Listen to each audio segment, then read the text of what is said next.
तो टाइटल देख के हैरान तो नहीं हो गए कि आज मैं क्या बात करने वाला हूँ? ना ही मैं कोई बाइक से रिलेटेड बात करने वाला हूँ या किसी और चीज़ से रिलेटेड बात करने वाला हूँ। आज मैं अपने देश के लिए जो अपॉर्चुनिटी पैदा हो गई है उसके बारे में बात करने वाला हूँ। तो पूरा वीडियो देखिएगा, अंत तक देखिएगा और अपने कमेंट्स के साथ हमें ज़रूर बताइएगा कि आप हमारी बात से सहमत हैं या नहीं हैं, और आपके हिसाब से क्या और चीज़ें बदली जा सकती हैं जिससे जो ये अपॉर्चुनिटी आज क्रिएट हुई है ये सबके भले के लिए हो।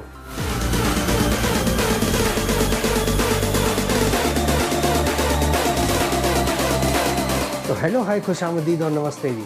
मेरा नाम है मयंक और ये है लाइफ ऑफ अ मंकी, यानी मेरी तुम्हारी हम सब की लाइफ। तो अब आपको जो मैंने टाइटल में बात कही है कि इंडिया का टाइम आ चुका है, अब वो कैसे आया है। देखिए, इस वक्त हम जो है इस पोजीशन में बैठे हैं कि सारी दुनिया हमारी वाहवाही कर रही है, बिकॉज़ हमारे प्राइम मिनिस्टर साहब उन्होंने एक इनिशिएटिव लिया, उसकी वजह से जिस तरीके से स्ट्रेटेजिकली हमने चीज़ों को चलाया है, तो काफ़ी लो नंबर हैं कोरोना वायरस के पेशेंट्स के इंडिया में। अगर हम as compared to the most developed countries की बात करें, वहाँ लाखों में पेशेंट्स जा रहे हैं। तो ये जो मौका है ये हमारे लिए बहुत अच्छा है। अब वो कैसे? देखिए, हम हर वक्त ये सोचते रहते हैं कि यार नौकरी रहेगी नहीं रहेगी, क्या होगा आगे पता नहीं, आईटी कंपनीज़, ये वो, ट्रैवल इंडस्ट्री, अरे भाई सबकी वाट लगी हुई है, राइट? तो ये मौका है हमारे लिए। So let's discuss little bit in detail.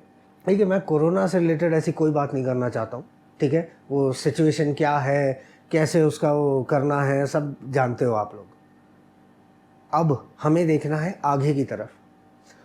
अगर आप ये जानना चाहते हो कि मैं क्या सोचता हूँ कोरोना के बारे में, टू बी ऑनेस्ट मुझे ऐसा लगता है कि लॉकडाउन जैसी स्थिति, थोड़ा बहुत खुलेगा and all, that is fine, ये अगले 6 महीने हमें तकलीफ़ देने वाली है जब तक इस बीमारी का वैक्सीन नहीं आ जाता।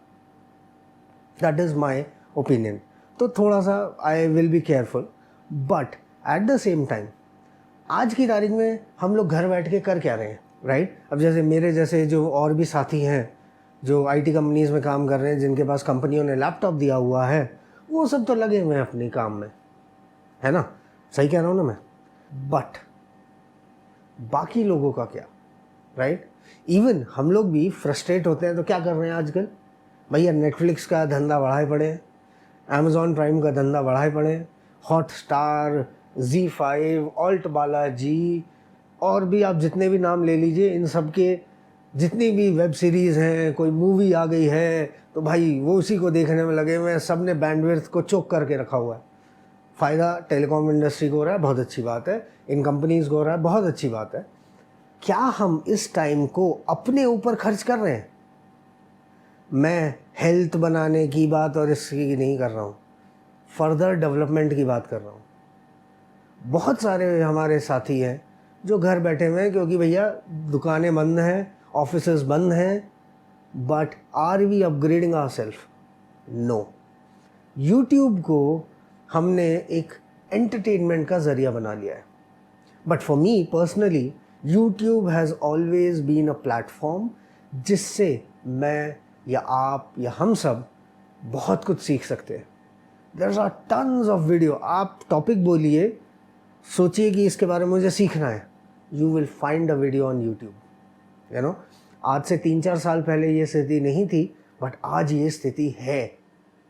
अरे आप यकीन नहीं मानोगे, मैं जो थोड़ा बहुत आजकल पियानो बजा लेता हूँ वो यूट्यूब की देन है। यूट्यूब पे मैंने पियानो बजाना सीखा है। Can you imagine? It is one thing, but what I am trying to say is कि इस टाइम पे जब सारी दुनिया में चाइना को लेके नेगेटिव थॉट्स पनप रहे हैं, जापान ने, आपने सुना ही होगा न्यूज़ में कि $2 बिलियन का बिजनेस जो है वो खींचने की बात की है, राइट? ऐसे ही यही सेंटिमेंट बाकी कंट्रीज़ में भी आई एम श्योर चल रहा है। और ये मौका हमारे लिए है कि हमारे यहाँ पे बहुत लोग हैं जिनमें बहुत ज़्यादा टैलेंट है, and they wanted to do something. तो ये उन लोगों के लिए परफेक्ट सिचुएशन पैदा हो रही है कि आप कुछ नया करें। इतनी हमारे यहाँ पे बंजर ज़मीन है भैया, उस पर फैक्ट्री लगाइए। चाइना में सबसे बड़ी जो उनकी इंडस्ट्री है वो है manufacturing industry.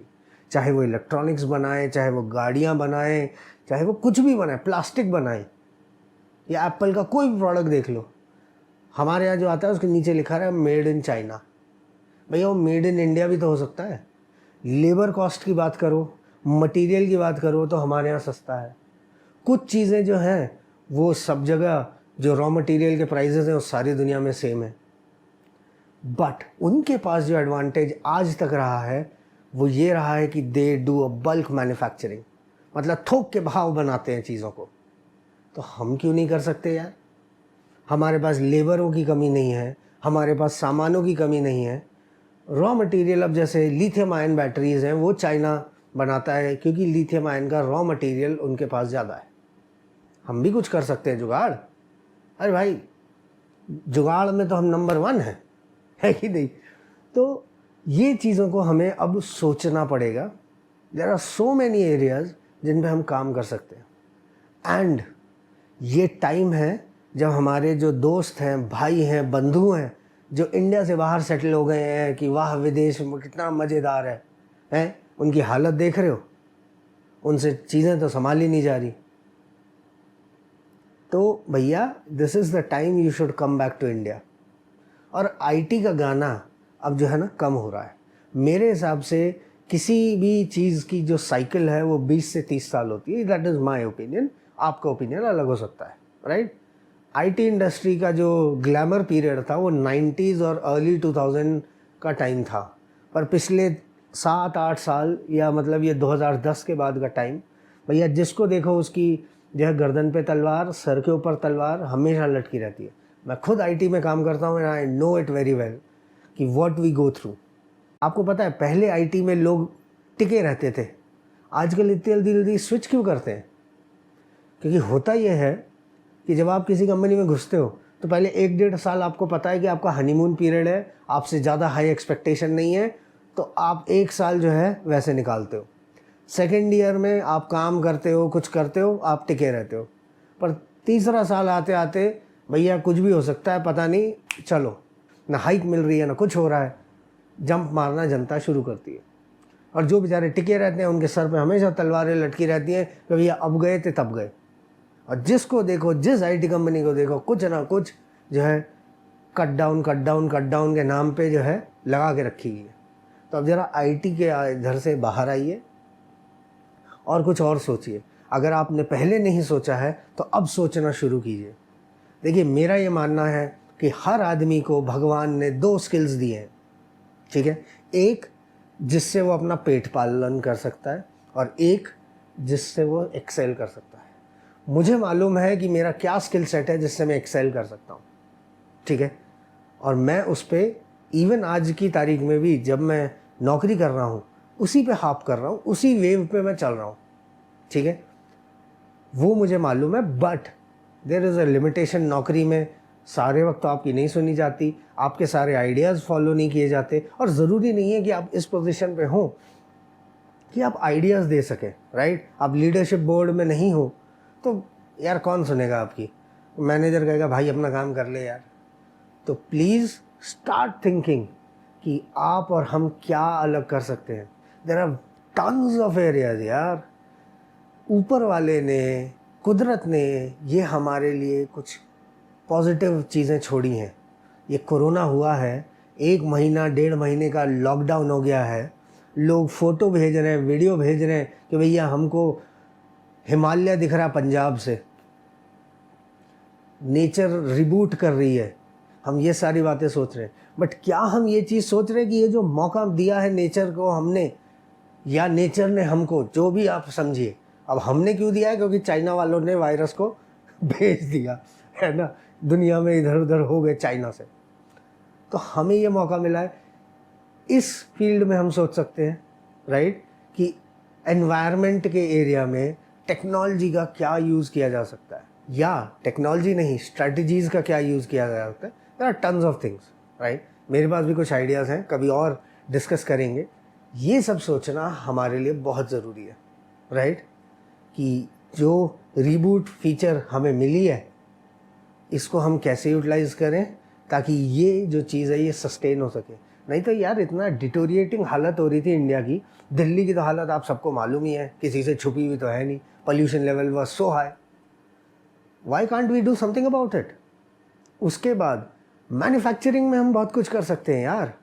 Science and technology की फील्ड में बहुत कुछ किया जा सकता है। अरे यार इंडिया का लोहा दुनिया मानती है।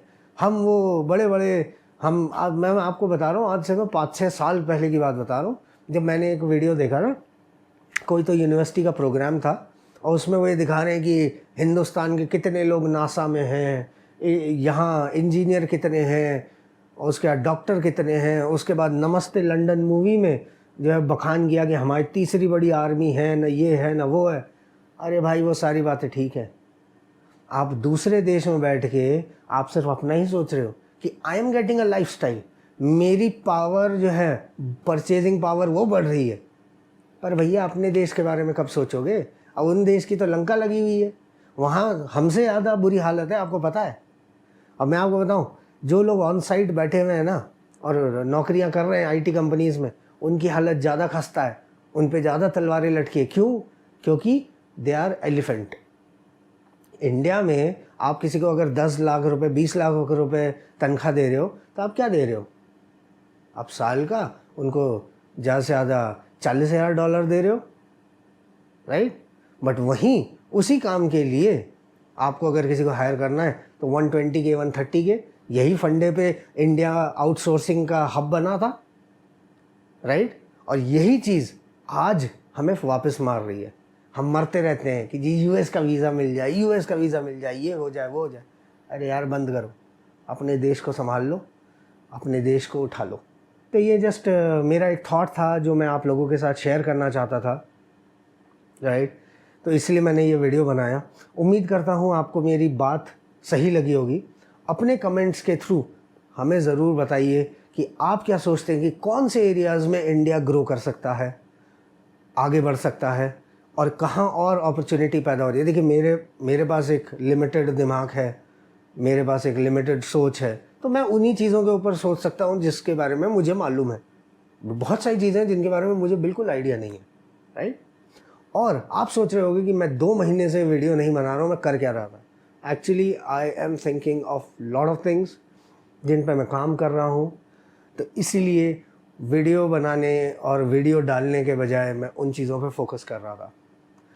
और मुझे आप लोगों का अब साथ चाहिए, तो प्लीज़ मेरे चैनल को सब्सक्राइब कीजिएगा। थोड़े ही दिनों में मैं आपको उन सारे थॉट्स का जो एक डेवलपमेंट है उसके बारे में बताऊंगा। एंड आई थिंक आप सबको भी सुन के बहुत अच्छा लगेगा और आप भी ज़रूर जुड़ेंगे। तो प्लीज़ मेरे इस वीडियो को ज़रूर शेयर कीजिएगा, सब्सक्राइब कीजिएगा चैनल को, और लाइक करना बिल्कुल ना भूलिएगा। तो चलिए मिलेंगे जल्दी एक दूसरे वीडियो में, तब तक के लिए इजाज़त चाहूँगा। अलविदा एंड वेलकम टू वानर सेना।